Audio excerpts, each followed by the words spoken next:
Hello and welcome back to another episode of the Single Malt Review. Hope you're all keeping well. We are, despite being a few whiskies in on this one, we thought we'd bring out something from Old Malt Cask and see what we have. What did you bring to the table? Well, one of the good things about being a whiskey aficionado is you have friends who are whiskey aficionados too. Then you have a birthday and they give you whiskey.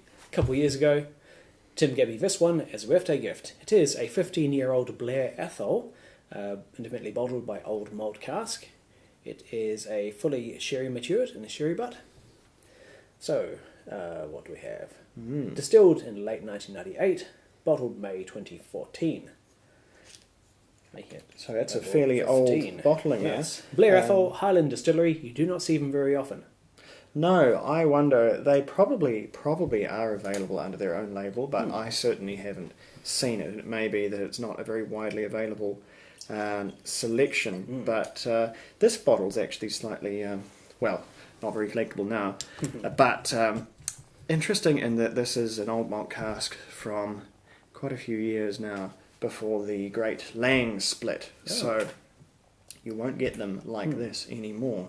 Never again will we get ones from this. It will all be Old Malt Cask or Old Particular these days, but Bottled 50%, as is always the case of these OMC advanced samples. Now this whiskey, I found, has a unique character to it, a particular set of flavours and aromas which really set it apart. Now, as we record this, it's the middle of summer here in Canterbury in New Zealand. It's really quite warm, and there's a certain kind of whiskey you want on a really, really hot day. And this one is it. It is overwhelmingly, from the nose onward, the biggest and best descriptor I can give you is pina coladas. There is so much coconut and pineapple there. It's almost like it sounds terrible when I say it this way, but like a cocktail-y flavoured liqueur.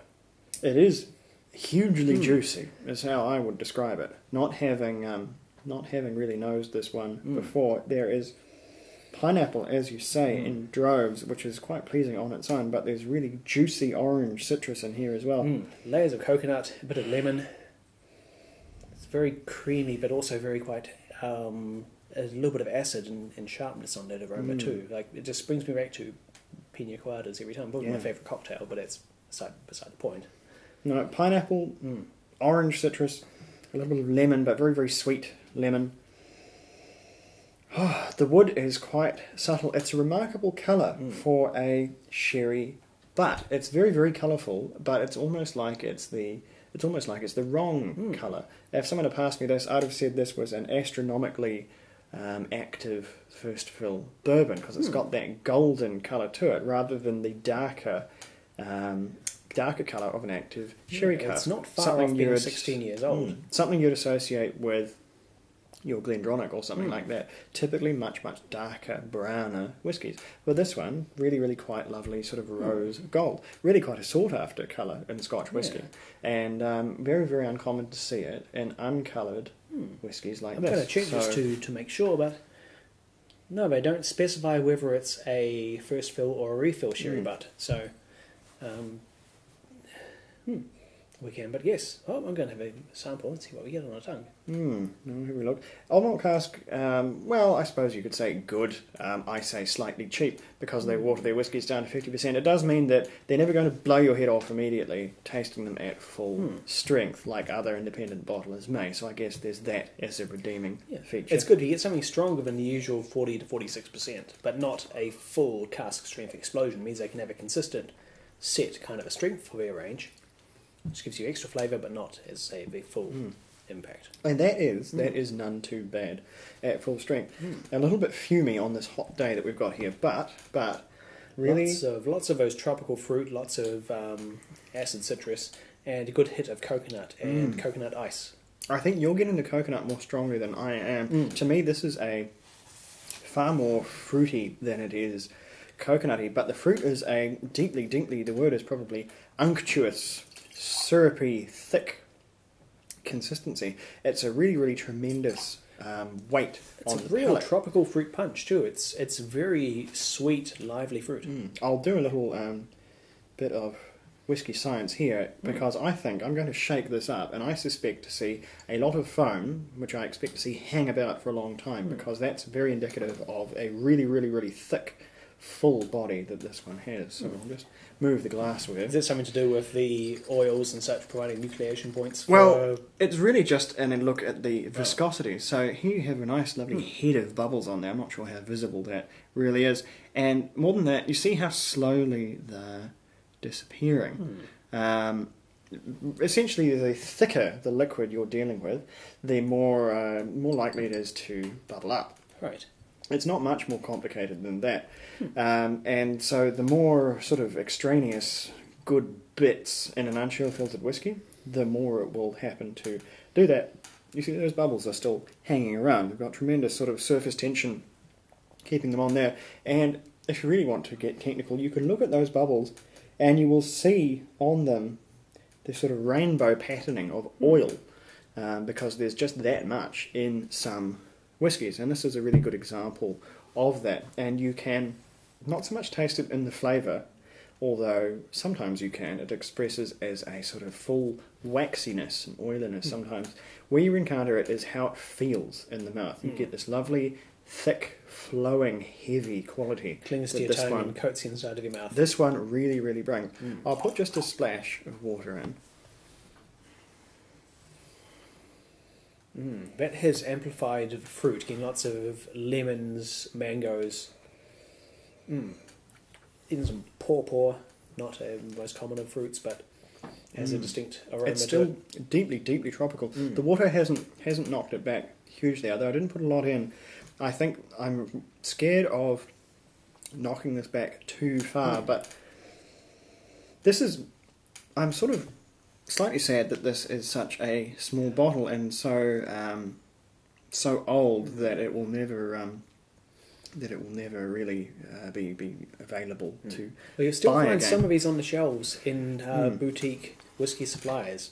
In fact, there's still some at our local whiskey store of choice, so it's still out there. I don't know if it ever gone to from the advanced samples to full size bottlings. I'd hope so, because it's really very good. I've just noticed something. I've told a fib here. I said this was pre-Lang split, but actually it's not. It's post-Lang split. There's some subtext here. Product of Hunter Lang and Company. Oh, okay. And that didn't exist. This must have been one of the first things that came out from Hunter Lang immediately after the split. Right. I suppose the turnaround for these small bottles is significantly less than the big ones, but yes, we're probably looking at one of the very, very first Hunter Lang products here, so that's interesting. So disregard everything I said about it being a pre-split bottle. This is in fact a Hunter Lang joint, like all Old Malt Casks in the modern era. But as for the whiskey, I was espousing its qualities. I think it's really, really quite fabulous. It is fruity in a way that is more real than a lot of examples, and that thickness and fullness of body is just astonishing, and how that combines to make just this beautiful fruit syrup quality to it is really, really quite exceptional. And while the water I added has amplified some of the more unique fruit aromas, it's really brought out the creamy coconut on the palate for me. So it's even added to the Pina Colada deal in that respect. It really is. It's quite stupendous, and I don't say that about a great many whiskies. It is really such a shame that there's so little that we actually possess. The things I would do to an entire bottle of this, but never mind.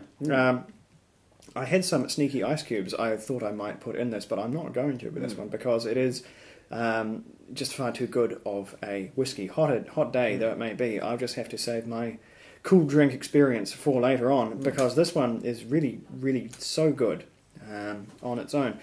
4 scores on this one. This one is really, really getting up there.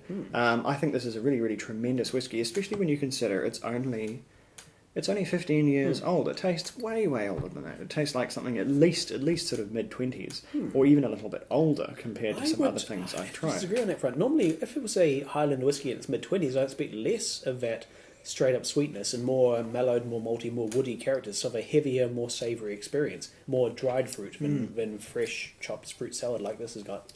It certainly depends. Well, that would depend significantly on the cask. No, as things get older, the cask sort of begins to speak more and more for them. But yeah, this one really, really speaks to me. This, I think, is a 91 from me. This is a hell of a whiskey. What do you think?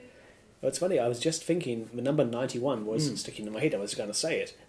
You've got that too, but no, I agree entirely on this one. It's a 91. It's well up into exceptional whiskey territory. It's good that we don't get a lot of Blair Athols, but this one we do have is remarkable and has a pretty unique character to it.